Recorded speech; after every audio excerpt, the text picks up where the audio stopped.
कवयित्री मधुमिता शुक्ला हत्याकांड में दोषी अमरमणि त्रिपाठी और उनकी पत्नी मधुमणि त्रिपाठी की रिहाई के आदेश को सुप्रीम कोर्ट ने बरकरार रखा है। दरअसल 20 साल बाद अमरमणि और मधुमणि उत्तर प्रदेश की गोरखपुर जेल से रिहा हो रहे हैं।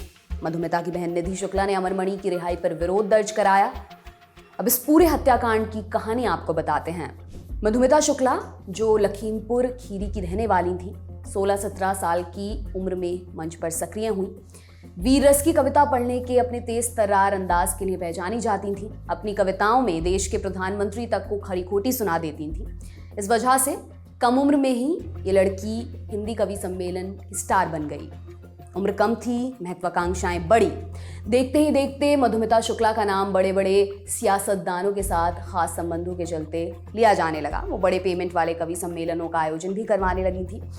कविता की दुनिया के तमाम बड़े नाम उसकी मर्जी पर स्टेज पर चढ़ने उतरने लगे। तालियों और सत्ता के नशे का ये एक ऐसा कॉकटेल था जिसमें कोई भी भटक सकता था, और यही हुआ मधुमिता शुक्ला के साथ। कवि सम्मेलन से कोई वास्ता न रखने वाली दुनिया को मधुमिता शुक्ला का नाम 9 मई 2003 को तब सुनाई दिया जब लखनऊ की पेपर मिल कॉलोनी में मधुमिता की गोली मारकर हत्या कर दी गई थी। पोस्टमार्टम रिपोर्ट में मधुमिता के प्रेग्नेंट होने का पता लगा। उसके अंदर 7 महीने का बच्चा पल रहा था। डीएनए जांच में पता चला कि मधुमिता के पेट में पल रहा बच्चा उत्तर प्रदेश के बाहुबली नेता अमरमणि त्रिपाठी का है। उत्तर प्रदेश के सियासी हलकों में इस खबर से भूचाल मच गया। अमरमणि त्रिपाठी उन नेताओं में से थे जो उस दौर में हर बदलती सत्ता का जरूरी हिस्सा हुआ करते थे। अमरमणि पूर्वांचल के नेता हरिशंकर तिवारी के राजनीतिक वारिस थे। लगातार 6 बार विधायक रहे तिवारी की विरासत को आसानी से समझने के लिए जान लीजिए कि वो जेल से चुनाव जीतने वाले पहले नेताओं में से एक थे। अपने गुरु की तर्ज पर अमरमणि भी हमेशा सत्ता के पाले में रहे। सपा, बसपा और भाजपा में जो भी लखनऊ के पंचम तल यानी कि मुख्यमंत्री दफ्तर पर आया, अमरमणि उसके खास हो गए। ना कोई विचारधारा की दुहाई, ना कोई सिद्धांतों का हवाला। साइकिल से लेकर सिविल तक सारे ठेकों की राजनीति ही इस तरह के नेताओं की सियासत का आधार रहा है। अमरमणि के कद के चलते जहां एक और उनका हर पार्टी में इस्तकबाल करने वाले कई लोग थे, ऐसों की भी कमी नहीं थी जो पैराशूट से कैबिनेट में उतरे नेताओं को उनकी जगह से हटाना चाहते थे। मधुमिता शुक्ला हत्याकांड एक ऐसा ही मौका बना। केस की शुरुआत में ही जांच को प्रभावित करने की शिकायतों के चलते इस हत्याकांड की इंक्वायरी सीबीआई को सौंप दी गई। मामले की जांच के बाद एसपी लीडर और मिनिस्टर अमरमणि त्रिपाठी, उनकी पत्नी मधुमणि और भतीजे रोहित चतुर्वेदी समेत शूटर संतोष राय और प्रकाश पांडे को शामिल बताकर चार्जशीट दाखिल की गई।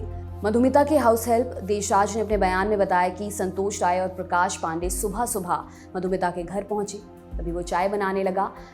गोली चलने की आवाज आई। देशराज कमरे में पहुंचा तो देखा दोनों लोग गायब थे और बिस्तर पर मधुमिता की लाश पड़ी थी। ये मामला सियासी रंग पकड़ चुका था। केस देहरादून की फास्ट ट्रैक कोर्ट के पास गया। पति और मधुमिता के संबंधों को जानने वाली अमरमणि की पत्नी मधुमणि साजिश में शामिल थी। सिर्फ 6 महीने में ही 4 आरोपियों को उम्र कैद की सजा हुई। दोषियों में से प्रकाश पांडे को संदेह के चलते बरी कर दिया गया। इसके बाद मुकदमा पहुंचा नैनीताल हाईकोर्ट के पास। जुलाई 2011 कोर्ट ने बाकी चारों की सजा को बरकरार रखते हुए प्रकाश पांडे को भी उम्र कैद की सजा दी।